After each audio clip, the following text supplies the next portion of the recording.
বিশ্বাস করে যে এই জায়গাগুলো বাংলাদেশ পাকিস্তান এই টাইপের জায়গাগুলো যেগুলো এই অল্প কিছুদিন আগে আলাদা হয়ে গেছে 60 বছর আগে, এরা আবার একসাথে হয়ে অখণ্ড ভারত প্রতিষ্ঠিত হবে।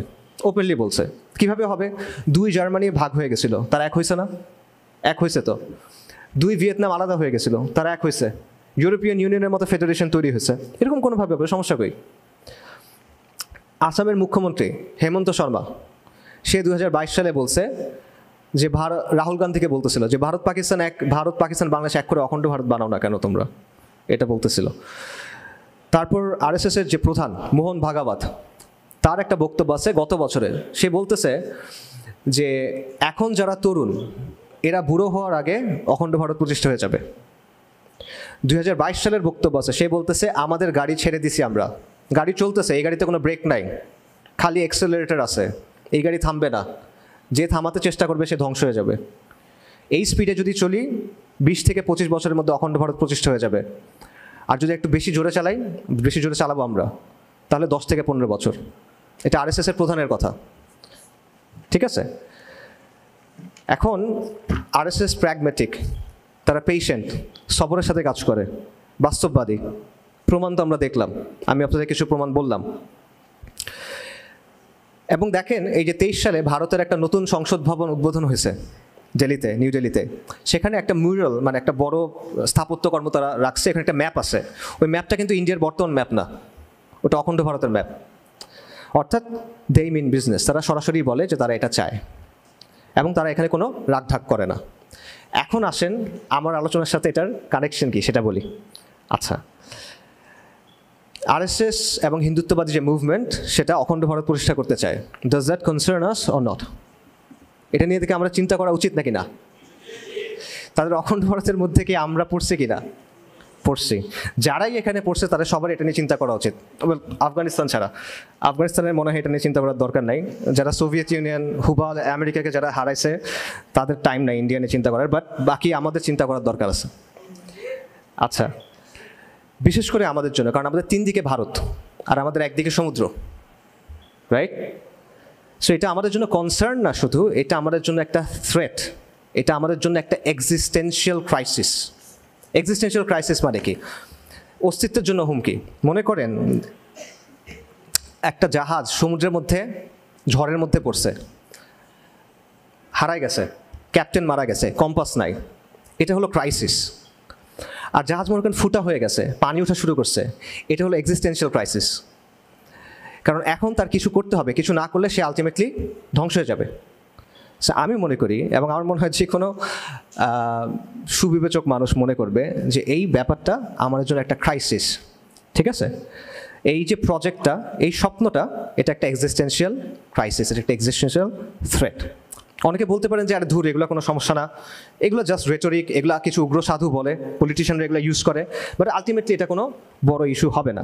আর বর্তমান পৃথিবীতে আসলে এরকম কোনো কিছু হয়ও না। আর এই বিজেপি টিজেপি এটা পরের নির্বাচনে জিতবেও না। এগুলো নিয়ে এত চিন্তা করার কিছু নেই, এগুলো অ্যালার্মিজম। ঠিক আছে, আমি মানলাম, হ্যাঁ এটা হইতে পারে, এটা একটা সম্ভাবনা, বাট এটা কি একমাত্র সম্ভাবনা কিনা? এটা একমাত্র সম্ভাবনা না, এখানে অন্য সম্ভাবনা আছে। আর এখানে আমি কয়েকটা বিষয়ে পয়েন্ট আউট করব। 1 নাম্বার, এই যে আমি কিছু এক্সাম্পল দিলাম, রাম মন্দির, জম্মু এবং কাশ্মীরের স্পেশাল স্ট্যাটাস এবং সিটিজেনশিপ অ্যামেন্ডমেন্ট অ্যাক্ট, এরকম বেশ কিছু এক্সাম্পল আছে। এগুলো কিন্তু দশকের পর দশক ধরে তারা বাস্তবায়ন করছে। এগুলো আমরা একসময় রেটরিক মনে করছিলাম। 92 সালে বাংলাদেশে কিন্তু লং মার্চ হয়েছিল, যারা বয়স আছে তারা জানবেন। আমরা কি তখন মনে করছিলাম এগুলো হয়ে যাবে? আমার মনে হয় না মনে করছে। জম্মু ও কাশ্মীরের মানুষ হয়তো মনে করে নাই, আসামের লোকজন হয়তো মনে করে নাই, কিন্তু তারা কিন্তু তাদের কাজ করে গেছে। সো আপনি তাদের কাজটা সিরিয়াস মনে করতে না পারেন, আপনি মনে করতে পারেন এটা ডিলিউশন, সমস্যা নেই, এটা ডিলিউশন হইতে পারে, আসলে ডিলিউশন হইতে পারে, হয়তো এটা কোনোদিনও হবে না। কিন্তু পয়েন্টটা হলো এটা একটা বিপজ্জনক ডিলিউশন, এবং এটা সে বিশ্বাস করে, আপনি বিশ্বাস না করেন, সে তো বিশ্বাস করে। এখন সে যদি কিছু করে ফেলে আপনি কী করবেন? এটা আপনার চিন্তা করতে হবে। এটা একটা পয়েন্ট। আরেকটা পয়েন্ট হলো বাংলাদেশকে কন্ট্রোল করা এটা শুধুমাত্র বিজেপির এজেন্ডা না, বা এটা শুধুমাত্র আরএসএসের এজেন্ডা না, এটা একটা সর্বভারতীয় এজেন্ডা।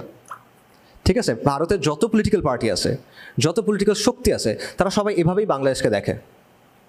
ঠিক আছে, আলটিমেটলি কংগ্রেসও কিন্তু এক্সপ্যানশনিস্ট পলিটিক্যাল প্রজেক্টে বিশ্বাস করে। আপনারা নেহরু ডক্ট্রিনের কথা শুনছেন, সেম কথা মোরলেস। সিকিমের কথা শুনছেন আপনারা, নেপালের রাজ পরিবারকে হত্যা করা হয়েছিল, এটার পরে শুনছিলেন। তামিল টাইগারকে কারা হেল্প করছিল, পিলখানার কথা আপনারা দেখছেন, রাইট?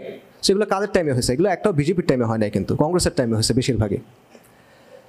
সবচেয়ে বড় এক্সাম্পল দেখেন হাসিনার ব্যাপারে বিজেপির অবস্থান, কংগ্রেসের অবস্থান, আম আদমি পার্টির অবস্থান, পার্থক্য কি?